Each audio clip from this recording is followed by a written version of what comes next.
Está até ao último dia de rodagem sempre à espera que qualquer coisa de inusitado aconteça. É um momento que não define o filme, mas ajuda a justificar-lhe a existência. O trabalho de Salomé Lamas explora as fronteiras do cinema e da videoinstalação, e a ética da imagem é uma preocupação constante da cineasta. Diz que a fidelidade e a liberdade andam de mãos dadas. No documentário Eldorado 21, a sua segunda longa-metragem teve estreia mundial em 2016 no Festival de Cinema de Berlim, Lamas retrata a vida das pessoas que vivem em La Rinconada, uma cidade localizada nos Andes peruanos, que é considerada a povoação mais elevada do mundo, a 5.100 metros do nível do mar. As temperaturas baixas não ajudam os milhares de peruanos que decidiram ir ao encontro da ilusão de enriquecerem, na esperança de encontrarem ouro numas minas que existem lá perto. Seguiram-se as curtas Ubissunt e Coup de Grèce, que são também mostradas em contexto de galeria de arte. Salomé Lamas nasceu em Lisboa, estudou cinema em Lisboa e em Praga, artes visuais em Amsterdão e é doutoranda em estudos de arte contemporânea em Coimbra.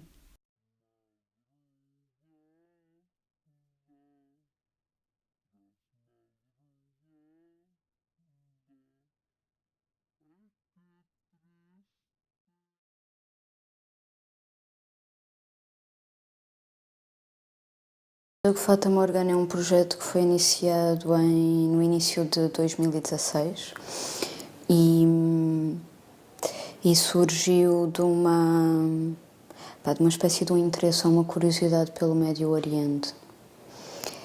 E depois de colaborações e um encontro ou uma experiência com a Isabel Ramos, que tem um background em jornalismo, mas de quem eu tinha lido uns contos, assim muito, uma espécie de uns fragmentos, uma espécie de umas janelas ou redomas de realidade, quase como na escrita da Lydia Davis, e eu estava interessada em poder fazer uma colaboração nesse sentido, e o Fata Morgana era um projeto que eu sei que queria que abrisse para um espectro político e de referências e era uma metodologia de pesquisa e de trabalho que eu acho que a Isabel, vindo com essa experiência de muitos anos de jornalismo, seria também a pessoa indicada. E depois foi um projeto que começa junto a uma produtora francesa que se chama Le Film du Bal, e quando eu estava a finalizar o Eldorado, estava a fazer, salvo erro, correção de cor em Paris, e a Judith Lelevi vive lá. Fomos tomar um copo, começámos a falar sobre o Médio Oriente, ela tinha estado no Dubai, e a gênese do projeto, a minha ideia como ponto de partida era... há uma série de museus quase fetiche para aquela região que são museus da cera, ou neste caso o Hall of Fame Museum nos arredores de Beirute. É um museu com umas figuras cinéticas, então uma série de sensores, e encontramos principalmente políticos, não só do Médio Oriente, como políticos que marcaram a história do século XX e do século XXI. E a gênese do projeto era criar uma série de regras para a escrita deste texto, em que todos os intervenientes no texto seriam estas personagens que se encontram no museu e são quase bonecos, não é? E depois temos uma mulher que se encontra neste espaço depois da hora de fecho, que é uma mulher libanesa que se chama Hanan, e que se encontra lá em jeito de quase uma Penélope ou uma Molly Bloom, e aquilo acaba por ser um monólogo, não é? Este texto é um monólogo porque ela interage com estas figuras e está em diálogo, mas são estas figuras da cera que povoam o museu e que depois falam entre si também. Por isso, se quisermos, nós não estamos a colocar palavras na boca destas pessoas, não é? Porque são políticos, e são figuras reconhecíveis por toda a gente, mal de nós. E há um lado literário no texto que tem a ver com tudo todos estes diálogos são retirados de um discurso histórico, de um fragmento da história, quase como se fosse uma citação ou como uma apropriação dessa citação.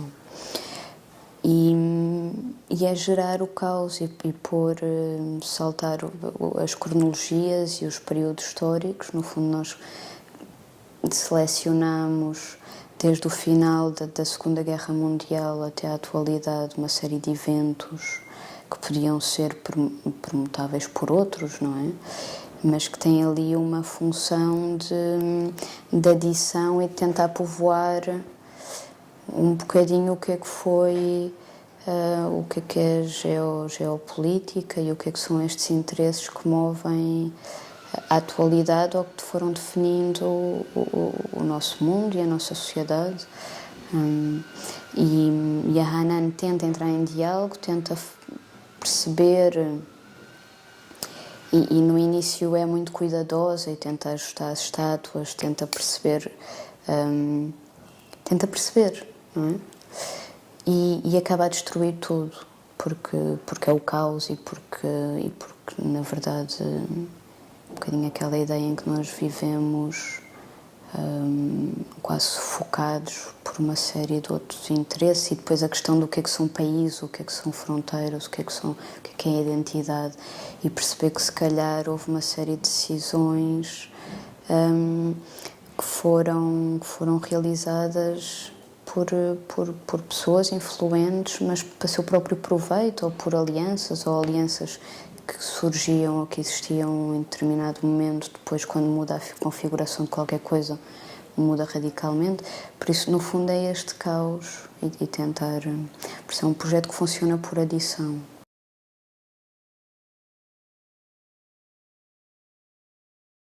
No caso do Eldorado, eu acho que é uma questão muito concreta. Aliás, o filme acabou por se chamar Eldorado 21, precisamente porque as práticas de trabalho e as dinâmicas, sim, se calhar podem lembrar o Gold Rush da América, e até falamos, se calhar, início do século XX, fim do XIX, por isso... Sim, a ligação é direta nesse sentido, mas no título. Agora, a questão da história, para mim, interessa-me porque também tem a ver um bocadinho com a forma como eu encaro o próprio cinema, ou isto de fazer filmes, ou de fazer objetos com imagem em movimento.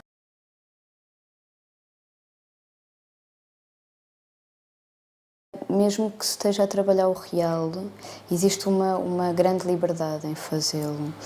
E isso está mais ou menos relacionado com... Aí não tanto, mas existe essa flexibilidade na história na medida em que, para a maior parte de nós, creio, inclusive académicos, não é? Esta ideia de que a história é escrita criativa, não é? Que alguém seleciona, que alguém escreve, que alguém... E a forma como se fixa essa história, para mim, é extremamente problemática, é complexa. E interessam-me esses limites e interessam-me esses processos. Por isso, no fundo, essa acaba por ser, se calhar, um dos vetores que acaba por direcionar o trabalho, ou assim, uma coisa mais geral. E que me intriga, não é? Que me intriga Exato, por isso daí a questão da história.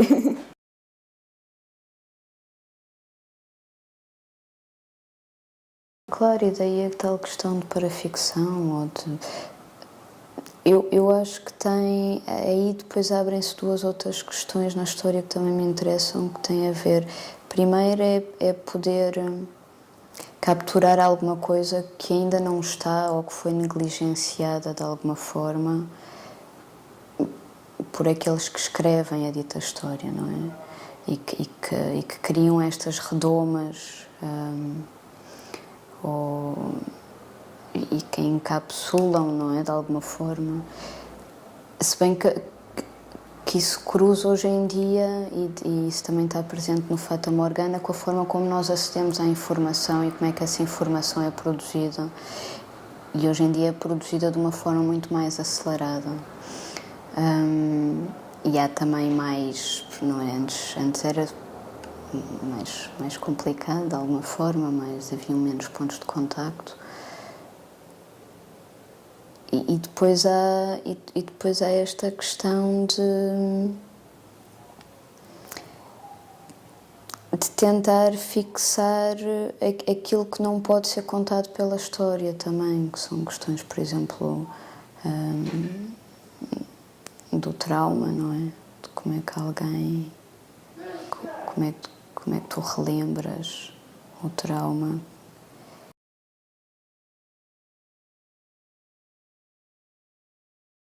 Os projetos acabam todos por começar um bocadinho da mesma forma, que é... Começam com uma espécie de aborrecimento e de hiperatividade, se bem que não sou propriamente também uma pessoa muito... Mas eu acho que principalmente esse aborrecimento. E o que aconteceu foi que na altura tinham-me escrito, tinham pedido, eu tinha finalizado Terra de Ninguém, estávamos à espera da estreia em Berlim. E o Luís Urbano tinha-me pedido porque é que eu não experimentava escrever uma ficção. E essa ficção acabou por ser o Coup de Grâce, mais tarde. Mas quando eu voltei a reunir com o Luís, eu apresentei-lhe um bocadinho o projeto do Eldorado. Embora este projeto, naquele momento, fosse um projeto híbrido, uma espécie de docoficção muito mais marcada, em que existia um mineiro, o mineiro faria a sua vida, eu iria escrever um guião e tinha algumas ideias que eram retiradas do cotidiano daquelas pessoas, porque depois os cotidianos são todos muito marcados e semelhantes ali naquele local. E o que aconteceu foi que depois o projeto foi mudando radicalmente devido a várias questões da produção e da realização.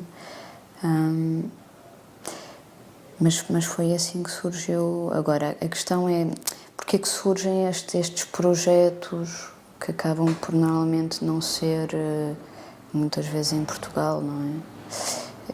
Tem a ver com isso, com esse aborrecimento, e tem a ver um bocadinho com serem estes projetos que me levam a ver determinadas realidades. E ao mesmo tempo não só me levam a ver determinadas realidades, como alguém que vai colecionando, não é, ao longo da vida, e vai ficando eventualmente mais bem preparado para a próxima experiência ou expedição. Por outro lado, tem a ver com a criação de um corpo de trabalho, e com a tentativa e com a necessidade de ter de beber ao real. E claro que há formas diferentes de o fazer,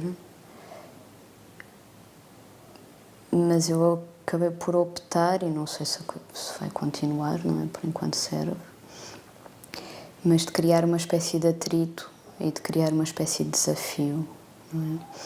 E esse desafio, ou esse obstáculo, ou esse desconforto, em que eu não sou dali, não é? Acaba por ser um corpo estranho naquela realidade e ao mesmo tempo há uma reação à minha presença. Esse atrito cria a possibilidade quase tão simples de narrativa mais básica, não é? Uma espécie de uma... Então eu acabo por criar as condições para me lixar às vezes, não é? Porque acabam por ser situações que são medidas, não é? até porque muitas vezes eu não estou sozinha, estou acompanhada, e quando se fala de filmes e de projetos estamos a falar de uma série de compromissos que são compromissos sérios, por isso não é assim uma coisa de ir à aventura. Normalmente é uma coisa que é bastante pragmática, mas é quase como se existissem duas situações aqui, que eu tento gerir da melhor forma, e tenho tido a sorte de ter um produtor que de alguma forma me acompanha nisso, que é esta questão de, no fundo, nestas situações, quanto mais tempo eu possa ter naquele local, mais possibilidades eu terei de experimentar e de esperar para perceber o que é que esta dialética entre a realidade e a nossa presença ali, ou as pessoas que povoam esse território.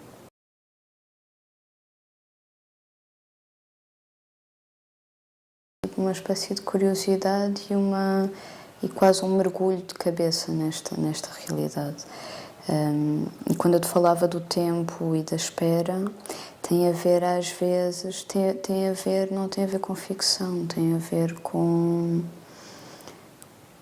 Às vezes há qualquer coisa de extraordinário e daí, por um lado, existe o pragmatismo, existem ficções encenadas ou não, existem formas de trabalhar o real, existem imagens e um trabalho com imagens face ao espaço que te rodeia, e existe a narrativa, não é? E a tentativa de estruturar um filme.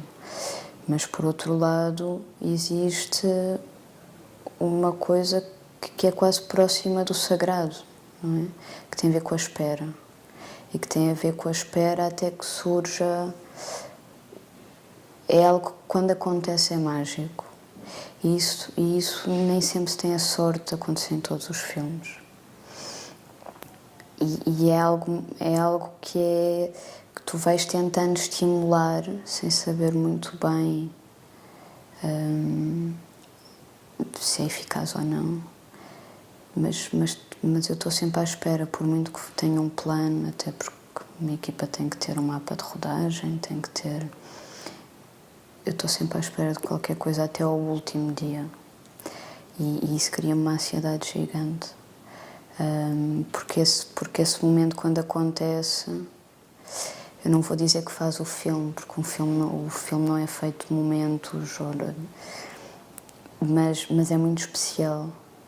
E se calhar é isso também muitas vezes que eu vou à procura nesses sítios. Pode ser é só um plano, que eu estou a dizer é mesmo uma coisa muito... E isto também não implica que a câmara anda sempre a filmar ou que à espera que aconteça isso. Não tem nada a ver com isso. Não tem nada a ver se a câmara está ligada ou não. Não tem nada a ver. Tem a ver com o registro e tem a ver com qualquer coisa que acontece e que é reconhecida através da câmara, mas que não faz com que... Eu não sou uma pessoa que filme muito, por exemplo. A câmara só sai para filmar qualquer coisa em concreto.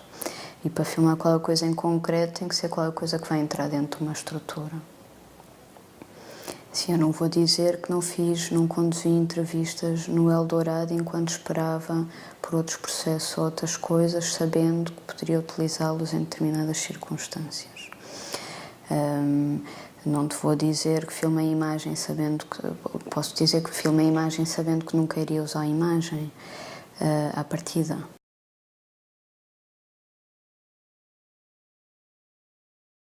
Serviu porque tu vais para um sítio que é um sítio... Tu tens a obrigação de trazer um filme de volta, não é? E de outra forma não poderia ser possível. Por isso, quando eu estou a dizer que a câmara só sai para filmar qualquer coisa específica, aqui, pronto, estávamos a fazer entrevistas que eu sabia que o áudio poderia eventualmente integrar o Eldorado, como integra neste momento. mas também a coisa teria que ser safa de alguma forma, não é? Por isso, e quando se faz uma entrevista tem-se imagem, não é? Quase, para mim é uma regra, não é?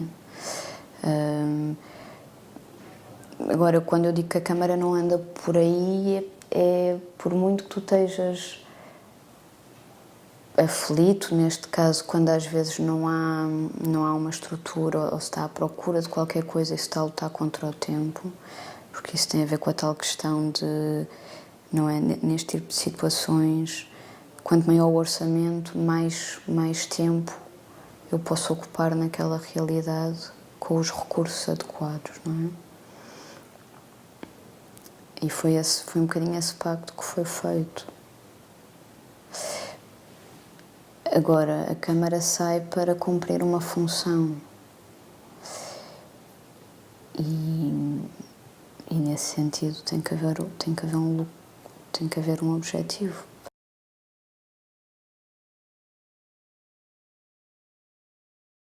Às vezes há projetos que na sua preparação, porque os projetos têm um dossiê, não é? No campo da...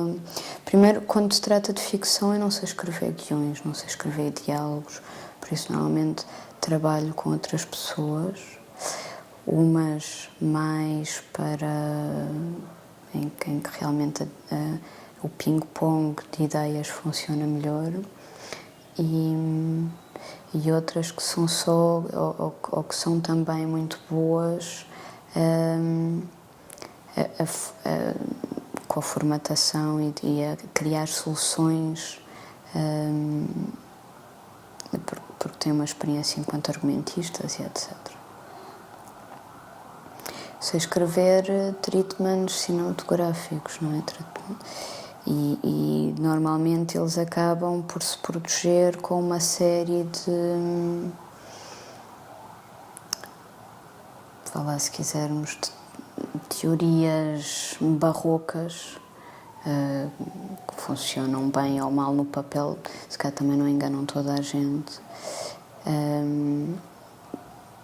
mas que quando é assim é mesmo importante eu ir lá, por isso.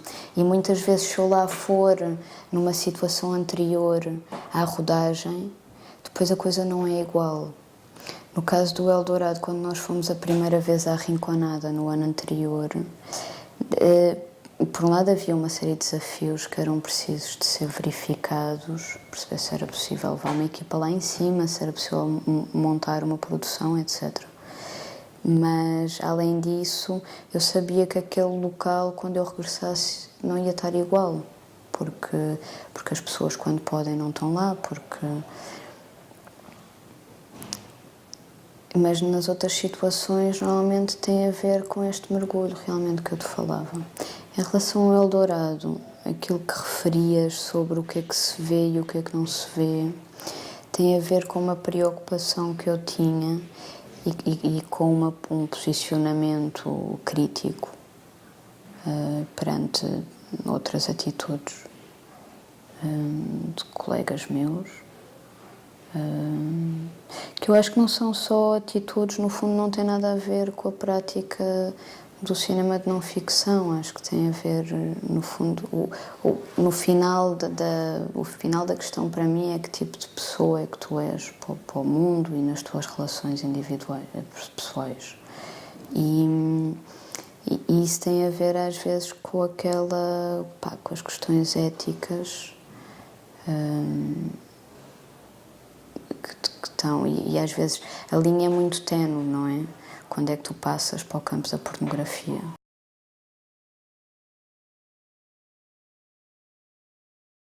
A partir do momento em que estás, até pode ser nesta interação, não é?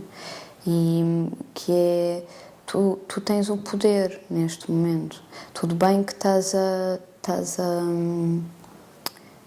ser generosa ao permitir, eu sei o que é uma câmara e estou em frente à câmara e posso escolher as palavras que utilizo. Mas vais ter sempre um bocadinho mais de poder do que eu nesta relação. E isso é evidente, e ainda mais evidente em determinadas situações. E muitas vezes há várias opções que podem ser tidas, não é? nomeadamente permitires uma entrevista quando queres que alguém e essa pessoa ter consciência disso, poderes proteger determinada... Pronto, até coisas que são mais gráficas e que são...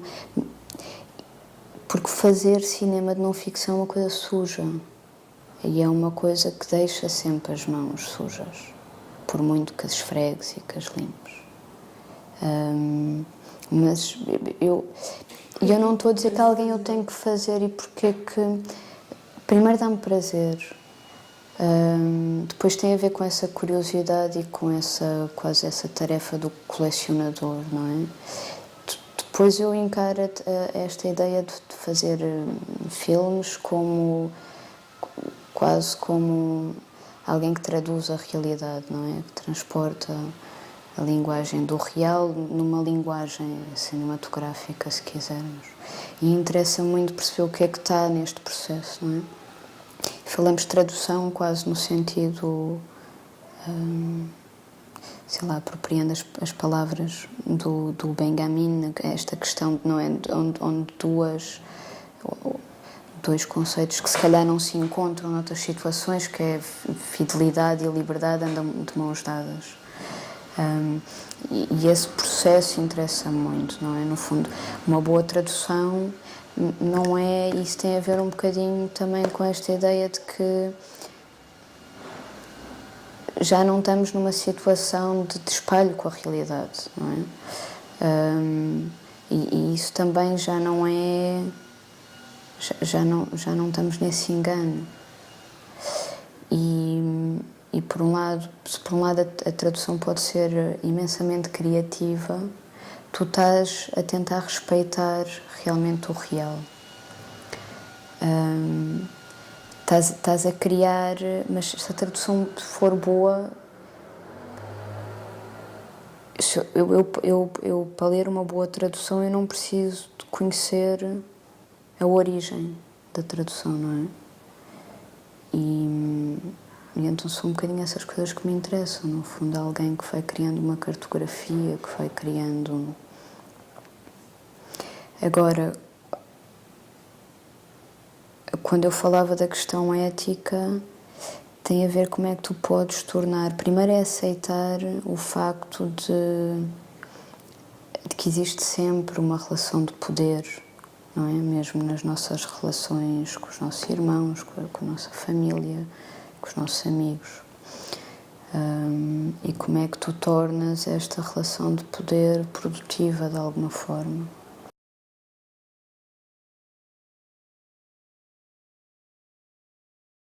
Nós queremos que a realidade permaneça igual, por muito dramática que ela seja, porque nós queremos ir lá filmá-la. E isso está longe daquilo que eu te falava, e queremos representá-la da melhor forma. E por um lado, eu pelo menos quero fazê-lo, não para criar um filme campanha ou aquele género de produtos que são muito eficazes realmente, se calhar a criar algum tipo de desenvolvimento perante a realidade, ou tem um impacto diferente, mas que eu acho que levam o espectador num só caminho, não é? Tem uma mensagem muito concreta e é quase uma coisa doutrinária. E a mim interessa muito mais um espectador ativo, alguém que reflita, alguém que descubra por si mesmo e alguém que se questione. E nesse sentido eu procuro também essas realidades que não são apenas uma coisa, não é? Ou que é muito difícil fixá-las apenas num ângulo. Eu podia abordar determinadas situações de forma... Mas eu não sou a pessoa indicada para o fazer, porque tem a ver realmente com uma espécie de conduta moral, se quiseres, que me faz procurar outras coisas e depois tem a ver com o meu interesse enquanto alguém que faz imagens. Porque, agora, por um lado eu estou-te a dizer isto, mas acabo por lidar com temas e com não é? Com essas situações que estávamos a descrever, que se calhar são violentas, traumáticas, que nem sempre são bonitas, que são radicais por vezes, mas isso depois tem a ver um bocadinho com esta ideia de explorar os limites desse próprio cinema de não ficção, com explorar esses limites morais também. Agora, quando eu te falava por exemplo, eu posso dar outro exemplo, que é no caso de, só para tornar mais explícito aquilo que contava desta entrevista e de que forma é que tu tens o poder, de que forma é que... Eu acho que, por exemplo, imagina no exemplo, sei lá, no show do Claude Lanzmann há um momento com o barbeiro em que o realizador está a insistir para que seja descrito uma coisa que é claramente traumática. E essa insistência é muito dura.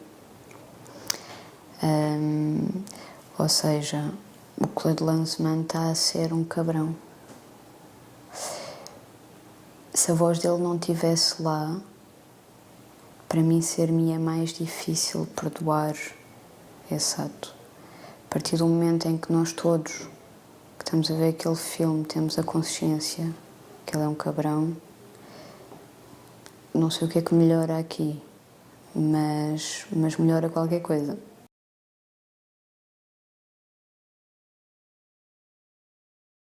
Sim, mas nós sabemos todos que ele é...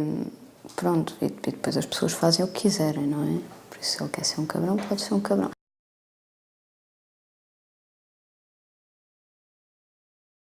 Quando se trabalha, por exemplo, uma realidade como a Rinconada, que é muito gráfica e que é muito, vá lá, complicada, e é muito fácil procurar essa pornografia da imagem. Não é? Quando eu estive no Peru a mostrar o filme no ano passado, percebi que a produtora que trabalhou connosco foi abordada pelo National Geographic, queria lá filmar e queria uma paia que era grávida, não é? Isso para mim não se faz, por isso não é suficiente que ela seja uma mulher que trabalha durante 24 horas, com uma vida miserável. Ela tem que estar grávida para ainda ser mais dramático, para ainda ser... Pronto. É com esse tipo de ações que eu não me revejo.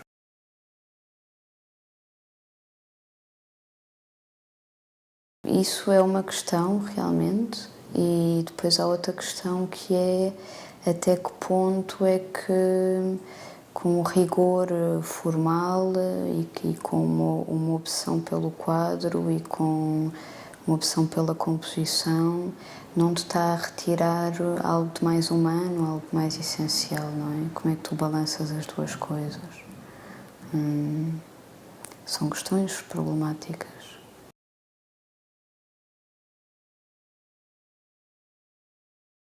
Mas isso é uma coisa que aconteceu, não é premeditada, até porque, imagina, se alguém me pedir para fazer uma videoinstalação, o processo de feitura e de pensamento acaba por ser distinto. O que acontece é que o trabalho, como é que eu te posso explicar, que é... Não é? Tu sais da escola, optaste por fazer aquilo, por ir para ali, por uma série de questões que te levaram ali, sem grandes certezas. Sais da escola, começas a fazer umas coisas e depois as pessoas começam a chamar-te coisas, não é? E chamam-te uma vez, chamam-te duas vezes. O trabalho começa a ser visto por outras pessoas e nem sequer é trabalho nessa altura, são coisas, e de repente começas-te a autoconvencer de que és realmente se calhar aquilo, não é? Aquele nome que te põe, que é problemático, porque de repente podes criar uma situação de conformidade ou pode ser demasiado confortável. depois a seguir, e isto foi, não é, alguém que se tinha formado em cinema.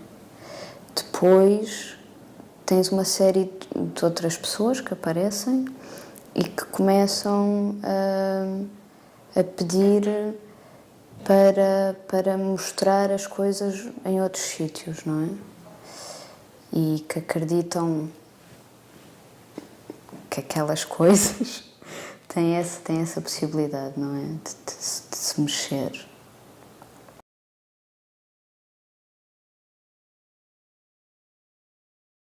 Jamais faria isso.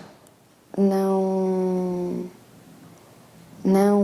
e por exemplo sou alguém que raramente vai aceitar transformar 3 canais num, que é um clássico, porque é só mais simples projetar aquilo se for um single channel com os 3 quadros. Mas não, o que aconteceu foi mesmo, eu comecei a fazer coisas que eu achava que eram, vá lá se quisermos mais, ou tinha estudado cinema.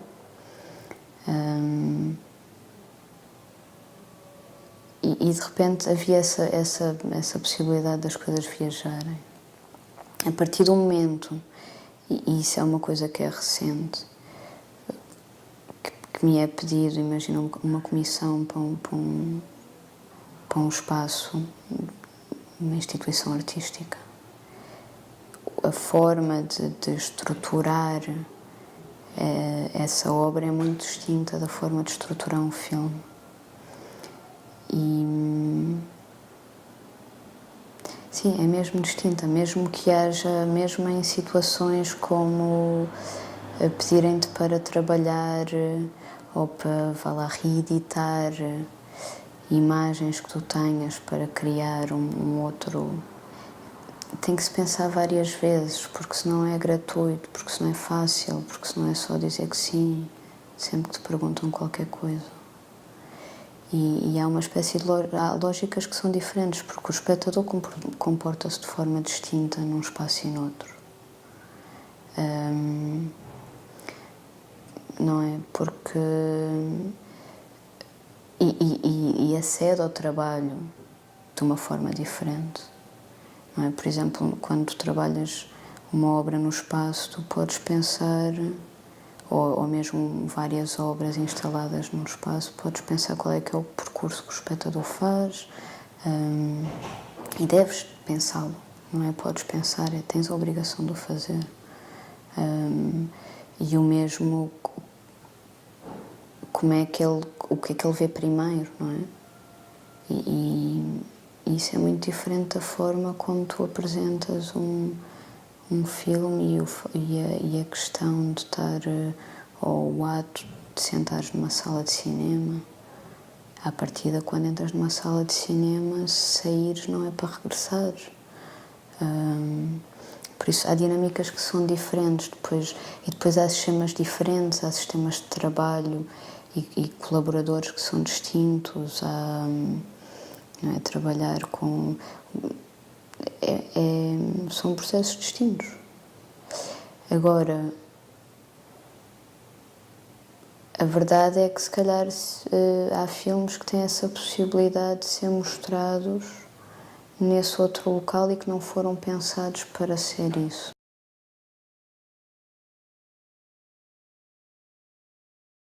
Por exemplo, o caso do Terra de Ninguém, eu pensei várias vezes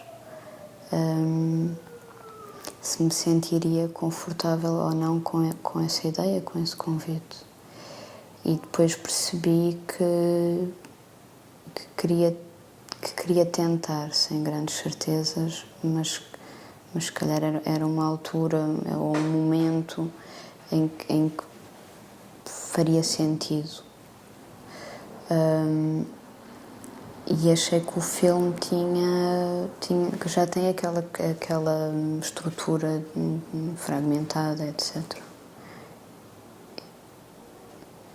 Porque em muitas outras situações, se calhar não estamos a falar de uma instalação no espaço, não é? Mesmo que seja de um filme, estamos a falar de passar em situações ou em museus, mas no auditório, por isso de serem tratados como filmes também. Depois há a questão também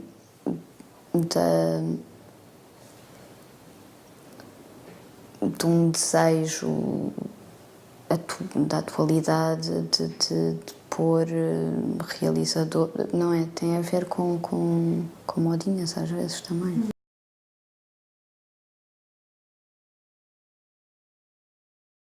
Sabes que quando são filmes longos, eu duvido que eles cheguem ao loop. Muitas vezes o que acontece com o Terra de Ninguém, quando ele é exibido no espaço do museu, é ou tu apanhas um fragmento e apanhas um fragmento do que é o Paulo, e isso eventualmente pode funcionar porque a estrutura do filme já é muito marcada dessa forma, e os capítulos e etc.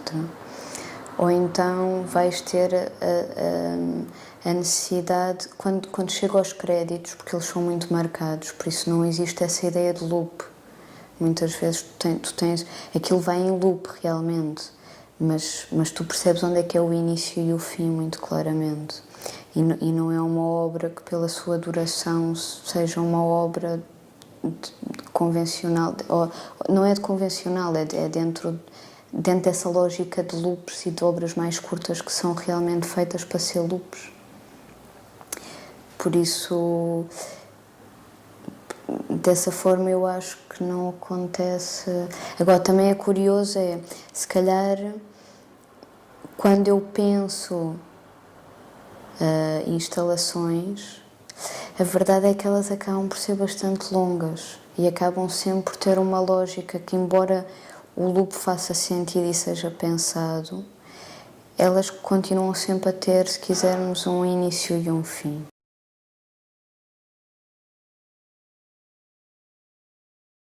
Quando tu filmas, ou mesmo quando editas, há vários pontos de possibilidade de corte e de saída. Tanto dentro do próprio plano, como na construção de uma cena.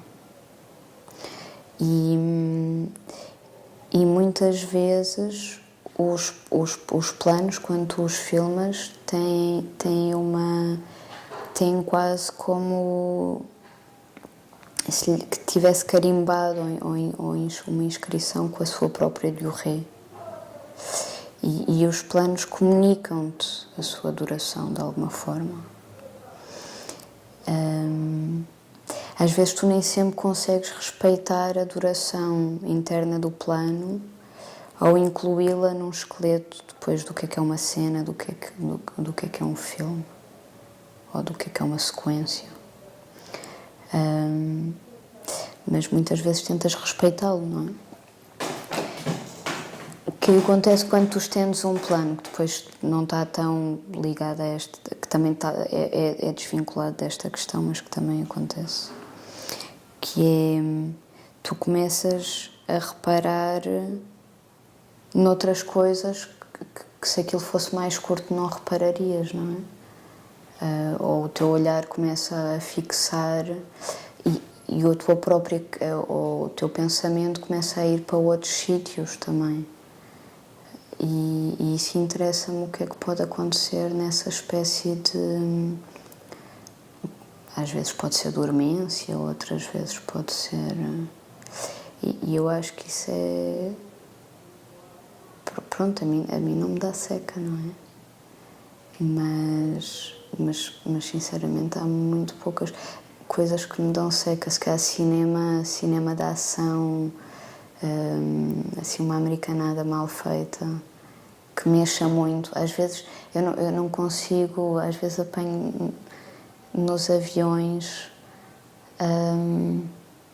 sei lá, um ou outro filme assim daqueles de guerra, de ação, e eu tenho dificuldade em ver aquilo, porque eu não sei quantos planos é que aquilo mexe demasiado, eu não